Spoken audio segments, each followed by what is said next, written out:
இயேசு கிறிஸ்துவின் இனிய நாமத்தில் வாழ்த்துக்கள். மீண்டுமாக தொழிற்கும் வசனம் நிகழ்ச்சிக்கு உங்களை அன்போடு வரவேற்கிறேன். இந்த நாளின் செய்தி, நமக்கு ஆவிக்குரிய உணர்வு இருக்குதா? அதாவது ஆர் வி ஸ்பிரிச்சுவலி சென்சிட்டிவ்?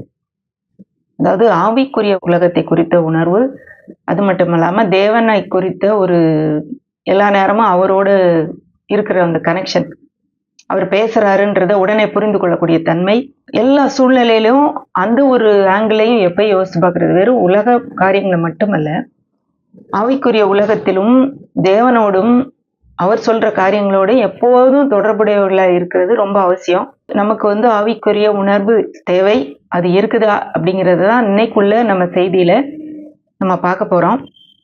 ஏன்னா 2 நாளாகமம் 16ஆம் அதிகாரம் 9ஆம் வசனம் சொல்லுது, தம்மை பற்றி உத்தம இருதயத்தோடு இருக்கிறவர்களுக்கு தம்முடைய வல்லமை விளங்க பண்ணும்படி கர்த்தருடைய கண்கள் பூமி எங்கும் உலாவிக் கொண்டு இருக்கிறது. கர்த்தருடைய கண்கள் எல்லா இடத்துலயும் உலாவிட்டு இருக்குதான். யாருக்கு அவருடைய நன்மை வல்லமை விளங்க பண்ணும்படி அப்படின்னு சொல்லுதுன்னா, தம்மை பற்றி உத்தம இருதயத்தோடு இருக்கிறவர்கள். வெளிப்பிரகாரமாக அல்ல. நம்ம நினைக்கிறோம் வெளிப்பிரகாரமான காரியங்களை அப்படியே முக்காடு போட்டு ஒரு ஒழுங்கா அப்படி ஜெபம் பண்ணி நேர்மலங்கள் நின்று அதைத்தான் ஆண்டவர் பார்க்கிறாரு. இல்ல, அவர் இருதயத்தை பார்க்கிறவர். அவர்கள் யார் இருதயத்துல தன்னை உத்தமமாய் தேடிக்கொண்டு இருக்கிறார்களோ, அவரோடு அவரை பார்க்கக்கூடிய ஆவிக்குரிய உணர்வு அவங்களுக்கு இருக்குதோ, அவங்களுக்கு அவருடைய வல்லமையை ஊற்ற வேண்டும் என்று அவருடைய கண்கள் எல்லா இடத்துலயும் பார்த்துட்டே இருக்குது. தேவன் பார்த்து கொண்டே இருக்கிறார், ஊற்றுவதற்கு ரெடியா இருக்கிறாரு. இப்போ ஆவியானவர் உள்ளுக்குள்ள இருக்கிறார். ஆனாலும் அந்த ஆவியானவருடைய ஒரு தூண்டுதலுக்கு, அவர் பேசுறதுக்கு நம்ம உணர்வுள்ளவர்களா இருக்கிறோமா? உணர்வுல இருப்பது அவசியம் அப்படிங்கிறது கூட இந்த நாள்ல நம்ம பார்க்க போறோம். ஏன்னா ஆவிக்குரிய உணர்வு இருக்கும்போது, ஆவிக்குரிய அந்த சென்சிட்டிவ்னஸ், அது தமிழ்ல உணர்வுன்னு வருது. சென்சிட்டிவ்னா அது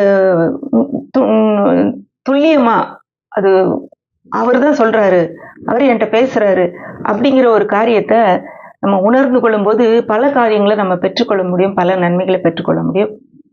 அதாவது இன்றைக்கு இதுக்கு நான் எடுத்துக்காட்டு எடுத்தது நியாயாதிபதிகள் 13ஆம் அதிகாரத்தை எடுத்திருக்கேன். அந்த அதிகாரம் முழுவதுமே ஒரு குடும்பத்தை பற்றி சொல்லப்படுது. அந்த அந்த அந்த காலகட்டம் எப்படிப்பட்ட காலகட்டம்னா, யாரும் ஆண்டவருக்கு பிரியமாய் நடக்கக்கூடிய காலம் அல்ல. ராஜா இல்ல. அவங்க அதாவது யோசுவாவுக்கு பிறகு யாருமே இல்லை இஸ்ரவேலர்களை நடத்துவதற்கு. அவனவன் தன் பார்வைக்கு செம்மையானதை செஞ்சுக்கிட்டு இருந்தான். அப்படிதான் அந்த வசனம் அந்த நாளாகமத்துல நிறைய இடங்கள்ல வருது. இப்போ அவங்கவுங்க தான் இஷ்டப்படி செஞ்சுட்டு இருந்தாங்க. யாருமே ஆண்டவரை தேடணும் என்ற உணர்வுள்ள ஒரு தேசமாக அது இல்லை. அப்படி இருக்கிற ஒரு சூழ்நிலையில ஒரு குடும்பம் அந்த ஆவிக்குரிய உணர்வுள்ள ஒரு குடும்பமா இருந்தது. அனைவரும் பொல்லாப்ப செஞ்சுட்டு, அனைவரும் எப்படியோ பண்ணிட்டு, அவங்களுக்கு இஷ்டப்படி நடந்துட்டு இருக்கும்போது இந்த குடும்பம் ஆண்டவரை தேடக்கூடிய உணர்வுள்ளதா இருந்தது. இன்றைக்கு நாம வாழ்கிற சூழ்நிலை அப்படிப்பட்ட ஒரு சூழ்நிலையா தான் இருக்குது. எல்லாமே எதிர்மறையா இருக்குது. தேவனை பற்றிய பயம் இல்லை. எல்லா அநியாயமும் அக்கிரமங்களும் அதிகமாக நடக்கிறது மாதிரி நமக்கு தெரியுது. இந்த சூழ்நிலையில நாம் ஆவிக்குரிய உணர்வுள்ளவர்களாய் இருப்பது மிகவும் அவசியம். அதான் இன்னைக்கு நம்ம பார்க்க போறோம். நியாயாதிபதிகள் 13ஆம் அதிகாரம் 1ஆம் வசனம். இஸ்ரவேல் புத்திரர் மறுபடியும் கர்த்தரின் பார்வைக்கு பொல்லாப்பானதை செய்தார்கள். கர்த்தர் அவர்களை 40 வருஷம் அளவும் பெலிஸ்தர் கையில் ஒப்பு கொடுத்தார். இப்போ அவங்க ஆண்டவருக்கு பிரியமில்லாத காரியங்களை செய்யும்போது தன்னால அவங்க சிறைப்பட்டு போயிடுறாங்க. இப்போ ஆண்டவர் தான் பிடிச்சு அவங்ககிட்ட கொடுக்குறாரா அப்படின்னு இல்லை. இப்போ நம்முடைய வாழ்க்கையிலும் அதுதான் நம்ம யோசிக்கணும். இப்போ உலகத்தின் மக்கள் எல்லாம் அப்படி அலைஞ்சிட்டு இருக்கும்போது 2வது வசனத்துல, அப்பொழுது தான் வம்சத்தானாகிய சோரா ஊரானாகிய ஒரு மனுஷன் இருந்தான். அவன் பேர் மனோவா. இப்ப மனோவை பத்தி சொல்லப்படுறது. மனோவாவுடைய ஊரு சோரா ஊர். அவனுடைய வம்சம் தான். அவனுடைய மனைவி பிள்ளை பெறாத மலடியா இருந்தான். மனைவிக்கு பேர் இல்ல. அவளுடைய எதிர்மறையான காரியம் தான் சொல்லப்படுது. அவள்கிட்ட இருந்த குறைவு தான் சொல்லப்படுது. பிள்ளை பெற முடியாத ஒரு மலடி. இப்போ அந்த காலத்துல இந்த மலடி அப்படிங்கிறது ஒரு பெரிய ஒரு காரியம். இப்பயுமே அது கஷ்டமா தான் இருக்குது. ஆனா அந்த காலத்துல அவர்களுக்கு அது ஒரு மதிப்பில்லாத ஒரு நிலைமை கொண்டு வந்துடும். மதிப்பே கிடையாது அவங்களுக்கு. அப்படிப்பட்டவங்களுக்கு அந்த மனோவாவின் மனைவி மதிப்பில்லாதவள், குறைவுள்ளவள். அவ பெயர் கூட சொல்லப்படலை. ஆனா அடுத்து 13ஆம் வசனத்துல, கர்த்தருடைய தூதனானவர் அந்த ஸ்திரீக்கு தரிசனமாகி அவளை நோக்கி, இதோ பிள்ளை பெறாத மலடியான நீ கற்பம் தரித்து ஒரு குமாரனை பெறுவாய். இப்ப பாருங்களேன், மலடி குழந்தை இல்ல, ஆனா ஆவிக்குரிய உணர்வுள்ளவளா இருந்த போது அவள் பார்த்தது என்னன்னு பாத்தீங்கன்னா, கர்த்தருடைய தூதனுடைய தரிசனத்தை பார்க்கிறா. கர்த்தருடைய தூதன் தரிசனம்னா அது ஒரு கனவுல இல்ல, நேரடியாக அவளுக்கு முன்னாக தோன்றார். அதை பார்க்கிறா. ஏன்னா இது வந்து கர்த்தருடைய தூதன் போடப்பட்டிருந்தாலும் இந்த இடத்துல சொல்லப்படுகிறது யாருன்னு பாத்தீங்கன்னா, இயேசுவானவர் அந்த உலகத்திலே அவர் மனு எடுப்பதற்கு முன்பாக பல முறை பழைய ஏற்பாட்டுல நிறைய தடவை அவர் வந்து மனிதர்களுக்கு தோன்றி இருக்கிறார். ஆபிரகாமுக்கு முச்செடியில தோன்றினது அவர். ஆபிரகாமிடையே பேசின போது 3 தூதர்கள் வந்தாங்கன்னும் போது அதுல இருந்தவர் ஒருவர். சாத்ராக் மேஷாக் ஆபேத் நேகோவோடு அக்கினி ஜுவாலையில இருந்தவர் அவர். அப்போ அப்படிப்பட்ட ஒரு தரிசனம், இயேசுவை pre incarnate appearance of Jesus Christ, அதை பார்க்கக்கூடிய ஒரு வாய்ப்பை பெற்றவள் இவள். ஒரு ஒன்றும் இல்லாதவன் தான் உலக பார்வையில், ஆனா ஆண்டவர் அவளுக்கு தரிசனம் கொடுத்தார். அவள் முன்னாடி தோன்றாரு. ஏன்னா அவள் ஆவிக்குரிய உணர்வு உள்ளவளா இருந்தால் பாக்குறா. அடுத்தது 4ஆம் வசனத்தை வாசிக்கிறேன். ஆகியால் நீ திராட்சரசமும் மதுபானம் குடியாதபடிக்கு தீட்டானது ஒன்றும் புசியாதபடிக்கும் எச்சரிக்கையாயிரு. நீ கற்பந்தரித்து ஒரு குமாரனை பெறுவாய். அவன் தலையின் மேல் சவரகன் கத்தி படலாகாது. அந்த பிள்ளை பிறந்தது முதல் தேவனுக்கென்று நசரேனாய் இருப்பான். அவன் இஸ்ரவேலை பெலிஸ்தரின் கைக்கு நீங்களாக்கி ரட்சிக்க தொடங்குவான். இதுல அவளுக்கு பாக்குறது மட்டும் இல்ல, அவர் சொல்றத தெளிவா கேட்கிறா. அவ என்ன எதிர்பார்த்துக்கிட்டு இருந்தாலோ, அவளுடைய வாழ்க்கையில எது இல்லாததுனாலே ரொம்ப குறைவை அனுபவித்து கொண்டிருந்தாலோ அதுக்கான ஒரு பதிலான அந்த ஒரு தரிசனம் அமைது. பதிலாக அதாவது கிளியரா அவளுக்கு தெளிவா ஆண்டவர் பேசுறது கேக்குது. அது கிடைக்கும். நீ எதிர்பார்த்துக்கிட்டு இருந்தது, நீ உன்னை எதுக்காக மக்கள் எல்லாம் கேவலமா பேசினாங்களோ அது நடக்க போகுது, அந்த காரியம் உனக்கு கிடைக்க போகுதுன்னு சொல்றாரு. தேவன் தன்னுடைய வல்லமையை ஊற்றுவதற்கான ஒரு பாத்திரமாக வெளியில இருந்தாள் அப்படின்னு நான் சொல்லுவேன். ஏன்னா முதல்ல பார்த்தோம், தேவனுடைய கண்கள் அவருடைய வல்லமையை யார் மேல ஊத்துறதுன்னு பூமி எங்கும் உலவை கொண்டு இருக்கிறது. தம்மை பற்றி உத்தம இருதயத்தோடு இருக்கிறவர்களை நோக்கி ஊற்றுவதற்காக. அப்போ இவன் மேல அவருடைய கண்கள் விழுந்திருக்கு. ஏன்னா இவள் ஒரு ஸ்பிரிச்சுவலி சென்சிட்டிவ் பர்சனா இருந்திருக்கிறா. அடுத்து பாருங்க, அந்த ஒரு அடிமைத்தனத்துல கடந்த இஸ்ரவேலரை ரட்சிக்கும் ஒரு ரட்சகன் அவளுடைய வயிற்றிலே உருவாக போகிறார். இதுதான் அந்த செய்தி. இது எவ்வளவு ஒரு செய்தி, ஒரு ஆச்சரியமான செய்தி பாருங்களேன். அவளுக்கு ஒரு குழந்தை பிறக்க போகுதுன்றதே ஒரு செய்தி, பெரிய செய்தி, ஒரு மகிழ்ச்சியான செய்தி. ஆனா அடிமைத்தனத்துல இருக்கிற இஸ்ரவேலர் முழுவதையுமே ரட்சிக்கக்கூடிய ஒரு செய்தியாக அது இருந்தது. இந்த ஒரு தரிசனத்தை அவ கேட்ட உடனே அவ செய்யற முதல் காரியம் பாருங்களேன். முதல்ல அவ ஸ்பிரிச்சுவலி சென்சிட்டிவா இருந்தது மட்டும் இல்லாம அவளுடைய கணவனோடு அவளுக்கு வந்து ஒரு நல்ல ஒரு உறவு இருந்தது. அவ வந்து நல்ல உறவு இல்லைன்னா அடுத்து அவ செஞ்ச காரியத்தை அவ செஞ்சிருக்க முடியாது. என்னன்னு பாத்தீங்கன்னா 6ஆம் வசனம், அப்பொழுது அந்த ஸ்திரீ தன் புருஷனிடத்தில் ஓடி வந்து தேவனுடைய மனுஷன் ஒருவர் என்னிடத்தில் வந்தார். அவருடைய சாயல் தேவனுடைய தூதரின் சாயல் போல மகா பயங்கரமா இருந்தது. எங்கே இருந்து வந்தீர் என்று நான் அவரிடத்தில் கேட்கவில்லை. அவர் தம்முடைய நாமத்தை எனக்கு சொல்லவும் இல்லை. அவர் என்னை நோக்கி, இதோ நீ கற்பந்தரித்து ஒரு குமாரனை பெறுவாய். ஆகையால் நீ திராட்சரசமும் மதுபானமும் குடியாமலும் தீட்டானது ஒன்றும் புசியாமலும் இரு. அந்த பிள்ளை பிறந்தது முதல் தன் மரண நாள் மட்டும் தேவனுக்கென்று நசரேனாயிருப்பான் என்று சொன்னார் என்றாள். இதுல வந்துன்னு தான் வருது தமிழ்ல. ஆனா இங்கிலீஷ்ல ஒரு டிரான்ஸ்லேஷனா வாசிச்சுட்டு இருக்கும்போது ஓடி வந்தான்னு போட்டிருக்கு. அவ எங்க இருந்தாலும் தெரியாது, அவ கணவன் எங்க இருந்தானோ தெரியாது. ஆனா அவளுக்கு வந்த அந்த செய்தியை உடனடியாக கணவன் இடத்துல எல்லாத்தையும் பகிர்ந்து கொள்றா. அவ என்னத்தை பார்த்தான்றத சொல்றா, அவ என்னத்தை கேட்டான்றத சொல்றா. அது மட்டும் இல்லாம நான் என்ன செஞ்சேன், நான் அவர்கிட்ட ஒண்ணும் பேசல, அவர்கிட்ட ஒண்ணுமே கேட்கல, ஆனா அவர் இதெல்லாம் சொன்னாரு அப்படின்னு சொல்லி எல்லாவற்றையும் தன் கணவன் இடத்துல பகிர்ந்து கொள்கிற ஒரு மனைவியாக இருந்தா. ஒளிவு மறைவு இல்லை. ஒருவேளை இன்றைக்கு என்னை பார்த்து கொண்டிருக்க மனைவிமாருக்கு நான் சொல்றேன், கணவன்மாரோடு எல்லாவற்றையும் பகிர்ந்து கொள்ள முடியுதா அவங்களுக்கு? கணவன்மார்ட்டையும் கேட்கிறேன், கணவன் நீங்க மனைவி என்னத்தையோ எல்லாத்தையும் பகிர்ந்து கொள்ளக்கூடிய ஒரு நபராக இருக்கிறீங்களா? ஏன்னா பல சமயங்களிலே கணவன்மார் அங்கதான் இருப்பாங்க, ஆனா அவங்களுடைய செவிகள் வேற எங்கேயாவது இருக்கும். மனைவி சொல்றதை கேட்கக்கூடிய அளவுல அங்க இருக்காது. வீட்ல உட்கார்ந்திருந்தாலும் அங்கதான் இருப்பாங்க. அதாவது பிசிக்கலி பிரசன்ட் அண்ட் மென்டலி ஆப்சென்ட்ங்கிற மாரி அங்க இருந்தா கூட ஆளு அங்க கவனிக்காது. ஆனா இவன் அப்படி அல்ல. இவன் வந்து அவ சொல்றதெல்லாம் வந்து அவ கேட்டுக்கிட்டு இருந்ததுனால, அவன் அவனுக்கு அவ சொல்றத ஒரு சொல்றதுக்கு மதிப்பு அளித்ததுனாலே, ஊராரெல்லாம் வந்து அவள மதிக்கலங்க. அவ பேரே மலடி. பெயர் கூட சொல்லப்படல வேதாமத்துல. அது அவ்வளவு தூரம் மதிப்பெற்றவளாக இருந்தாலும், இந்த கணவனுக்கு அவள் வந்து மதிப்புள்ளவள். உங்களுடைய குடும்பம் ஒரு ஆவிக்குரிய உணர்வுள்ள ஒரு குடும்பமாக இருக்க வேண்டும் என்றால் ஒரு முக்கியமான காரணம். உங்களுக்குள்ளே கணவன் மனைவிக்குள்ளே ஒரு ஒற்றுமை இருக்கிறது அவசியம். மனைவி ஒரு வேண்டப்படாதவளாக ஊருக்கு தெரிஞ்சா கூட உங்களுக்கு அவங்க வந்து ப்ரெஷியஸா இருக்கணுங்க. வேல்யூபிளா இருக்கணும். இன்றைக்கு அந்த கணவன் அவ்வளவு மதித்ததுனால தான் இவ ஓடி வந்து எல்லாத்தையும் பகிர்ந்து கொள்றாள். இவள வந்து "ச்சீ! நீ என்ன? நீ உனக்கு தான் எப்பயும் நீ பகல் கனவு தான் கண்டுட்டு இருப்ப. உனக்கு பிள்ளை இல்லன்றதுனால என்னத்தையோ பார்த்துப்பேன்னு" சொல்லி விரட்டி அடிக்கலாமே. அத நம்பி அவ கேட்கறதுனால, இதுவரைக்கும் அவ கேட்டுக்கிட்டு இருந்ததுனால தான் அவ வந்து உண்மையாக இப்பவும் அவன்கிட்ட எல்லாவற்றையும், தான் என்ன செஞ்சேன்? என்னத்த பார்த்தேன்? என்னத்த கேட்டேன்? எல்லாத்தையும் அவளால சொல்ல முடிஞ்சது. இப்போ இதிலிருந்து நம்ம பார்த்துக்கணும். அவளும் அந்த கணவனும் எவ்வளவு ஒரு ஒற்றுமையாக ஒரு தேவன் எப்படி என்ன நோக்கத்துக்காக அந்த குடும்பத்தை ஒரு குடும்பம்ன்ற அமைப்பை படைத்தாரோ, அந்த நோக்கத்தை உடைய ஒரு அந்யோன்ய தம்பதிகளாக இருந்தாங்க. அவங்களுக்குள்ள குறைவு ஒரு மிகப்பெரிய குறைவு இருந்தாலும், அதுல அவங்க வந்து தங்கிரல. ஒருவரை ஒருவர் வேல்யூ பண்ணாங்க. இந்த பொண்ணும் அவர வேல்யூ பண்றா.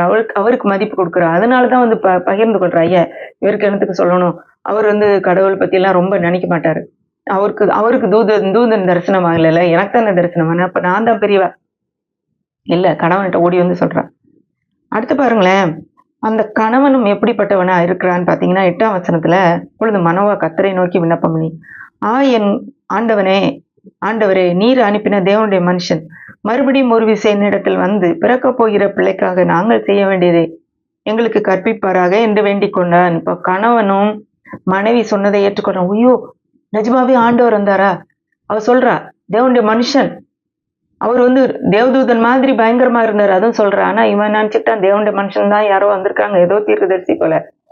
போய் ஜெபிக்கிறான் ஆண்டவர்ட்ட. ஆண்டவரே, அதே ஆளு திரும்பவும் எங்களுக்கு வந்து காட்சி எங்களுக்கு வந்து சொல்லட்டும் அப்படின்னு சொல்லி வேண்டான். அப்போ இவனும் ஆண்டவரை தேடக்கூடிய ஒரு எண்ணமுடையவனாக, அதே நேரத்துல மனைவி சொல்றத நம்பி அந்த ஆவிக்குரிய உணர்வு உள்ளவனாக இருந்தான்றதை நம்ம புரிந்து கொள்ளணும். ஒருவேளை இந்த ஆவிக்குரிய உணர்வு குறித்து ஒரு முக்கியத்துவம் இல்லாதவங்கள நம்ம இது வரைக்கும் இருந்தீங்கன்னா, ஏதோ எல்லார போல நம்மளும் போறோம் அப்படின்னு இருந்தீங்கன்னா, இந்த நேரத்துல உங்களுடைய அந்த அந்த சென்ஸ அந்த ஸ்பிரிச்சுவலி சென்சிட்டிவ் அப்படிங்கிற அந்த ஒரு உணர்வுள்ள ஒரு இருதயத்தை நீங்க வந்து உண்டாக்கிக்கணும்னு நான் இந்த நேரத்துல உங்களை கேட்டுக்கொள்றேன். ஏன்னா அதுதான் நம்முடைய அற்புதங்களுக்கு ஒரு வழியை திறக்குது.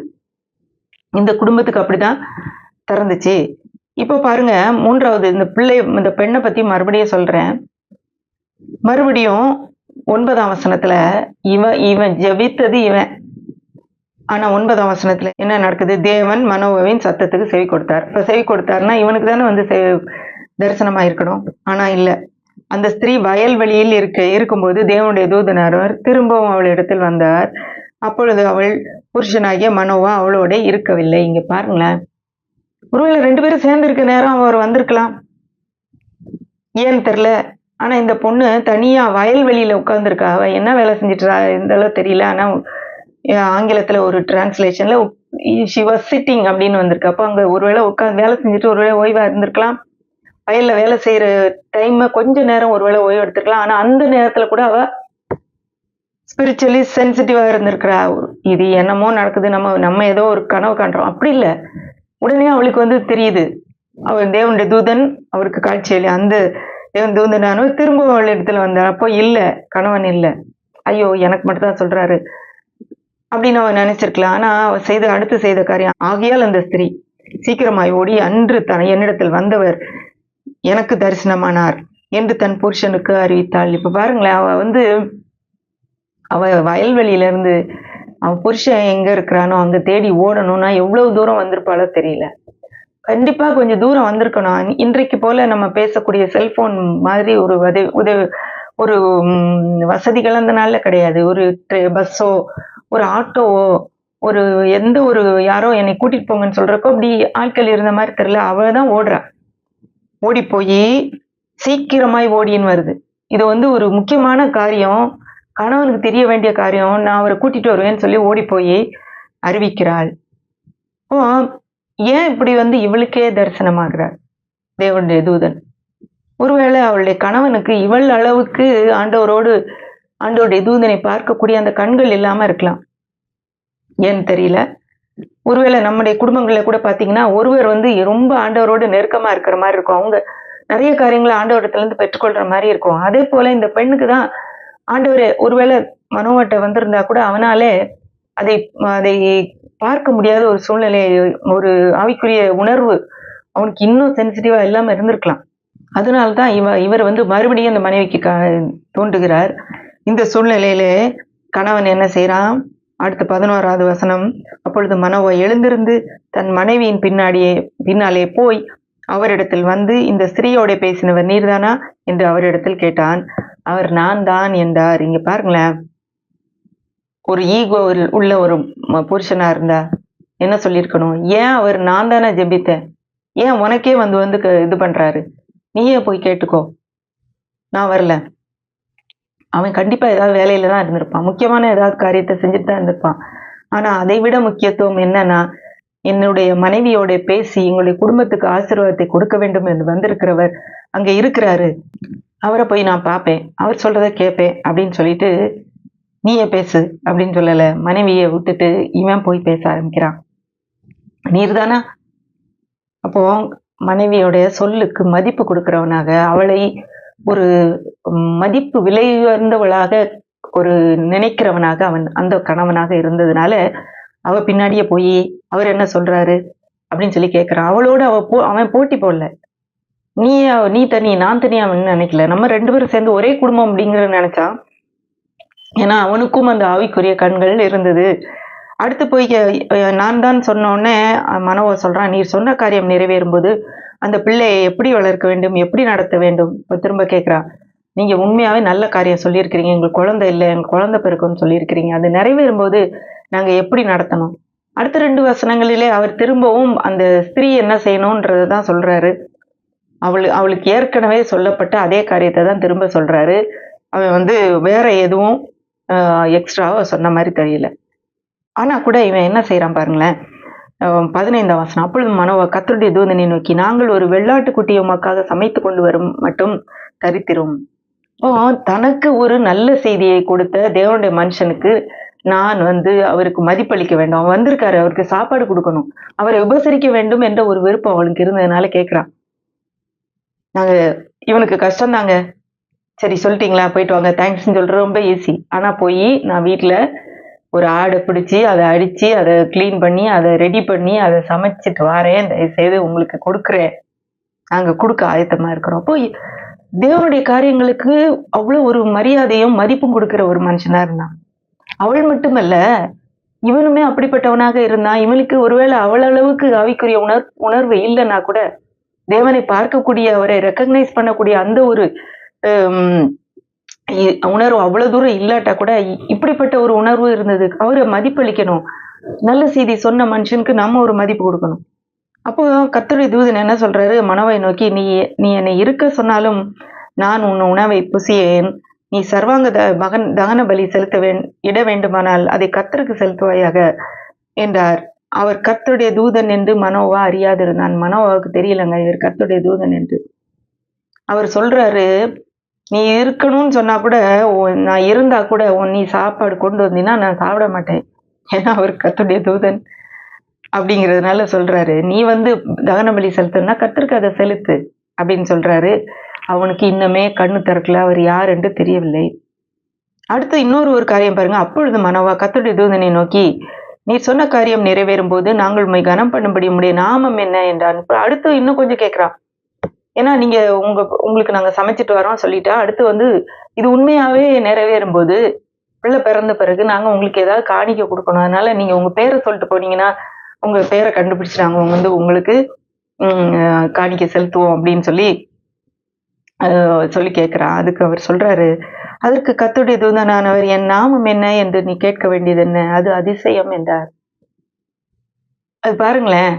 இது நமக்கு ஒரு வசனத்தை ஞாபகப்படுத்தணும். ஏசாயா 9ஆம் அதிகாரம் 6ஆம் வசனம். நமக்கு ஒரு பாலகன் பிறந்தார், நமக்கு ஒரு குமாரன் கொடுக்கப்பட்டார், கர்த்தத்துவம் அவர் தோளின் மேல் இருக்கும், அவர் நாமம் அதிசயமானவர். அதே அதிசயமான அதே இயேசுதான் இங்க அவனுக்கு அவன் முன்னாடி அவனுடைய மனைவி முன்னாடி தோன்றி பேசிக் கொண்டிருக்கிற. நீ ஏன் கேட்கிற என் பேர் அதிசயம் அப்படிங்கிறாரு.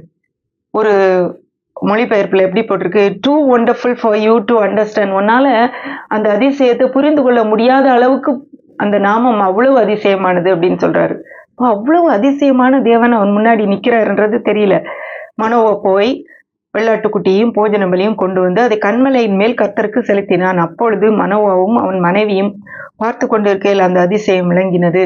அக்கினி ஜுவாலை பலிபீடத்திலிருந்து வானத்துக்கு நேராக எழும்பையில் கர்த்தருடைய தூதனானவர் பலிபீடத்தின் ஜுவாலையிலே ஏறி போனார். அதை மனோவாவும் மனைவியும் கண்டு தரையிலே முகங்குப்புற விழுந்தார்கள்.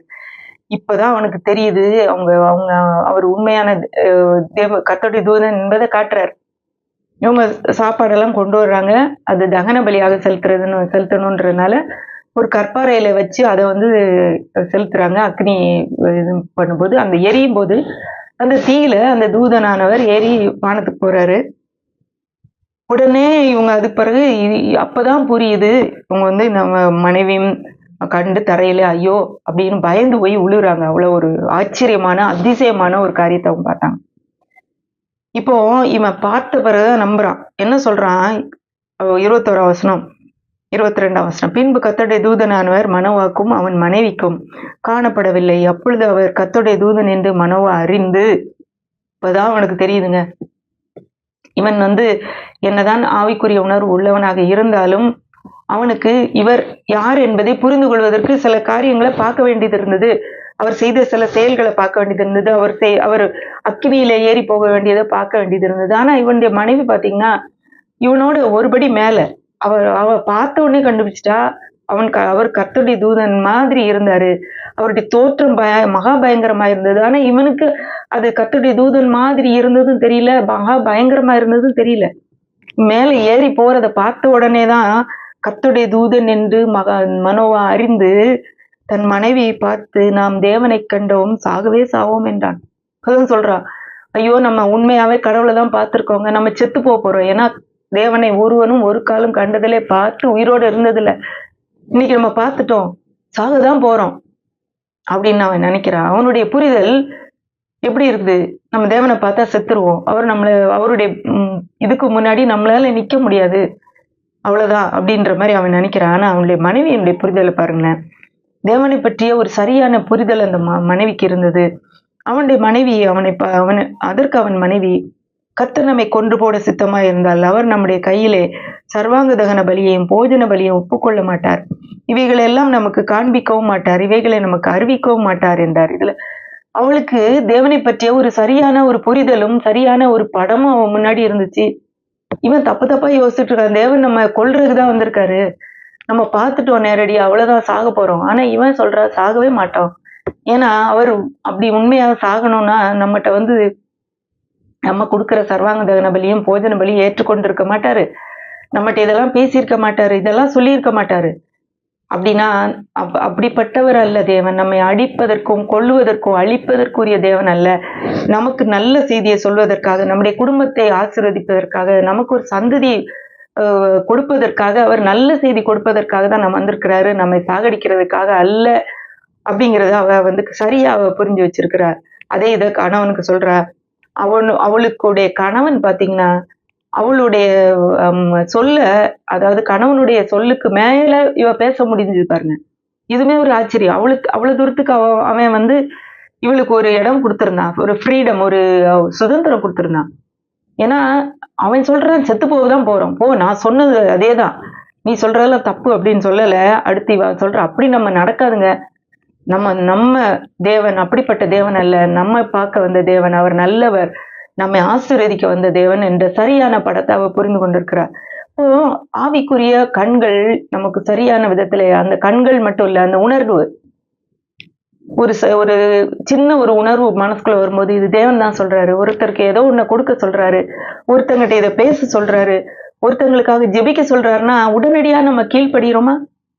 இது ஏதோ ஒரு வந்துருச்சு, ஏதோ ஒண்ணு நடக்குது, இல்ல யாரோ நம்மளா யோசிச்சுக்கிறோம். நம்ம பிரமை.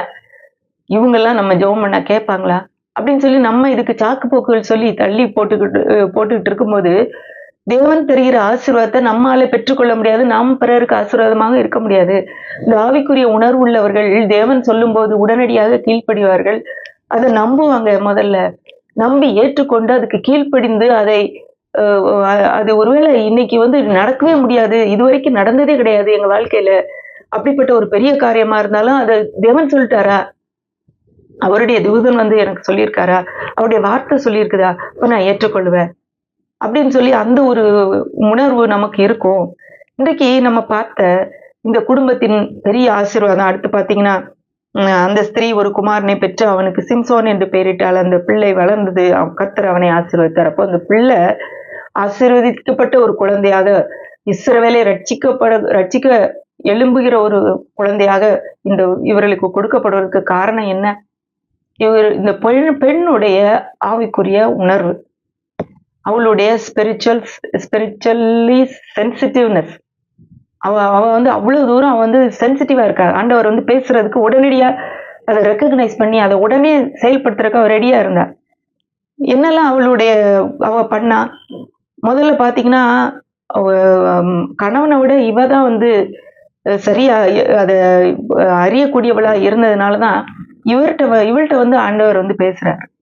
இவள்கிட்ட பேசுனதை பாத்தீங்கன்னா, அதே மாதிரி மரியாள்கிட்ட பேசுற மாதிரியே அதே வார்த்தைகள் இருக்கிற மாதிரி இருக்கும். இதோ நீ மலடியா இருக்கிற, உனக்கு ஒரு குழந்தை பிறக்கும், நீ கற்பந்தரித்து ஒரு குமாரனை பெறுவா. இதே காரியம் தான் நம்ம மரியாள், இயேசுவின் தாயாகிய மரியாள்கிட்ட பேசுற காரியத்தை நம்ம பார்ப்போம். அப்போ அதாவது அவளுமே அந்த ஆவிக்குரிய ஒரு உணர்வுள்ளவளாக தான் இருந்திருக்கிறா, மரியாளும். இப்போ இந்த பெண்ணு ஆவிக்குரிய ஒரு உணர்வுள்ளவளாக இருக்கிறதுனால தான் தேவனுடைய தூதன் அவளுக்கு காட்சி அளித்திருக்கிறான். ஒருவேளை உலக பார்வைக்கு அவள் ஒன்றுமில்லாதவள், ஒரு புறக்கணிக்கப்பட்டவள், பிரயோஜனமற்றவள், ஒரு பிள்ளை பெறக்கூட தகுதி இல்லாதவள். ஆனா இவள் தேவனுடைய பார்வையில விலையேறப்பட்டவள். ஏன்னா அவ ஆவிக்குரிய உணர்வுள்ளவளா இருந்ததுனால் அவருடைய வல்லமை அவள் மேல ஊற்றுவதற்கு அவர் ரெடியா இருக்கிறாரு. ஒரு இன்ஸ்ட்ரக்ஷன் கொடுக்கறதுக்கு கூட இவள்கிட்ட தான் வந்தாரு. 2 முறை இவள்கிட்ட தான் பேச முடிந்தது. கணவனை காட்டிலும் ஆவிக்குரிய ஒரு விதத்திலே கூட தான் இருந்திருக்கிறா. ஆனா கணவனை அதனால மட்டம் தட்டல. அவரை கீழ்த்தரமா அவ நினைக்கல. அவ பேசின அவள்கிட்ட சொல்லப்பட்ட எல்லா காரியங்களையும் உடனே போய் கணவனோட பகிர்ந்து கொள்றா. உடனே எல்லாவற்றையும் ஒளிவு மறை இல்லாம எல்லாவற்றையும் பகிர்ந்து கொள்றா. இந்த கணவன் பாத்தீங்கன்னா அவளுடைய வார்த்தைக்கு மதிப்பு கொடுத்து, அவளுக்கு மதிப்பு கொடுத்ததுனாலே உடனடியாக அந்த வார்த்தையை பெற்றுக்கொண்டு, அந்த வார்த்தையை ஏற்றுக்கொண்டு தான் என்ன செய்யணுமோ அதை போய் அங்க கேட்க போறான். ஜெபிக்கிறா முதல்ல. திரும்பவும் அவளுக்கு வந்த பிறகு கூட அந்த ஒரு ஈகோ இல்லாம, இவளுக்கு தான் வருவாரா, ஏன்ட்ட பேச மாட்டாரான்ற அந்த ஒரு ஈகோ இல்லாம போய் அவர்கிட்ட பேசி, தான் ஒரு முன்னால நான் அவருக்கு காணிக்க கொடுக்குறேன், அவருக்கு மதிப்பளிக்க விரும்புகிறேன் அப்படின்னு சொல்லி அவருக்கு பலிபடத்துல அவருக்கு ஒரு பலி செலுத்தினதுனாலே கணவனும் மனைவியும் 2 பேரும் தேவனை தரிசிக்கக்கூடிய ஒரு பெரிய ஒரு காரியத்தை, ஒரு அதிசயமான ஒரு நிகழ்வு அவங்க வாழ்க்கையில் நடந்திருக்கு. யாருக்குமே இல்லாத ஒரு பாக்கியம், தேவனை நேரடியாக பார்க்கக்கூடிய ஒரு பாக்கியம். ஆனா அவருக்கு இவனுடைய பார்வையும் அவனுடைய பார்வையும் வித்தியாசமா இருக்குது. கணவன் என்ன நினைக்கிறா, தேவன் அவ்வளவுதான் நம்மளை சாகடிச்சிருவாரு, நம்மளை கொல்ல போறாரு.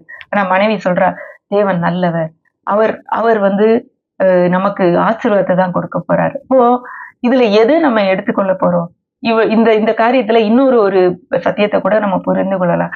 தேவன் நல்லவர், அவர் நம்மை ஆசீர்வதிக்க விரும்புகிறார் என்கிற ஒரு பார்வை இருக்கும்போது ஆவிக்குரிய காரியங்களை நாம் எளிதாக உணர்ந்து கொள்ள முடியும். ஏன்னா பயந்து இருக்கும்போது அவர் உண்மையாகவே நம்மகிட்ட பேசணும்னு நினைச்சா கூட நம்மால அதை கேட்பதற்கு கூட நம்மால முடியாது.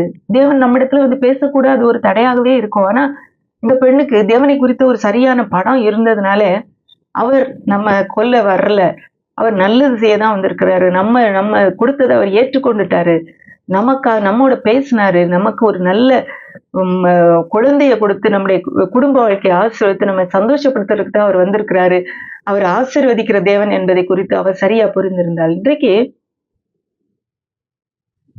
கணவனும் இவளுடைய ஒரு பாதுகாப்பு, அவளுக்கு மேல அவன் இருக்கிறான்றத என்னாலும் அதை மீறியவ போல, கணவனை மீறியவ போல எல்லாவற்றுக்கும் கணவனையும் சேர்த்துக்கிட்டா.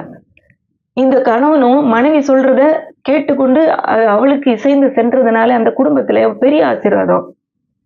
இன்றைக்கு நம்ம நம்முடைய ஆவிக்குரிய உணர்வுகள் ஷார்ப்பனா இருக்குதா, ஒரு சென்சிட்டிவா இருக்குதா, லைட்டா அப்படின்னோடனே சிலருக்கு லைட்டா கொசுக்கடிச்சா கூட உடனே தெரிஞ்சிடும். அது மாதிரி அப்போ ரொம்ப சென்சிட்டிவா இருக்காங்க அதுல அப்படின்னு நம்ம சொல்லுவோம்ல.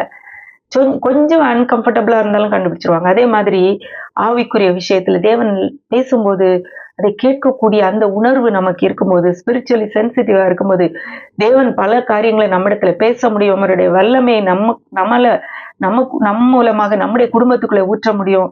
நம்முடைய குடும்பத்தாரையும் நம்ம சேர்த்து அப்படிப்பட்ட ஒரு காரியத்துக்குள்ள நம்ம கொண்டு வருவதற்கு தேவன் பயன்படுத்த முடியும். நம்ம குடும்பம் மட்டுமல்ல, நம் மூலமாக இந்த சிம்சோனை கொண்டு 20 வருஷம் இந்த இஸ்ரவேல் மக்களுக்கு வெற்றியையும் விடுதலையும் ஒரு அமைதியும் கொடுத்தாரே, அந்த ஒரு விடுதலையை நம் மூலமாக நம்முடைய குடும்பத்தின் மூலமாக மற்றவர்களுக்கும் பரவி செல்ல முடியும். அப்படி தேவன் நம்மை ஆசீர்வதிக்க முடியும். அதனால நம்ம ஆவிக்குரிய உணர்வுல உள்ளவர்களா இருப்பதற்கு, அவருடைய வசனத்தின் மேல் எப்பவும் கவனமா இருப்பதற்கு, தேவன் என்ன சொல்றாரோ அதை கேட்டு நம்பி கீழ்ப்படிவதற்கு ஆயத்தமா இருப்போமா? கர்த்தர் உங்களை ஆசீர்வதிப்பாராக. ஆமென்.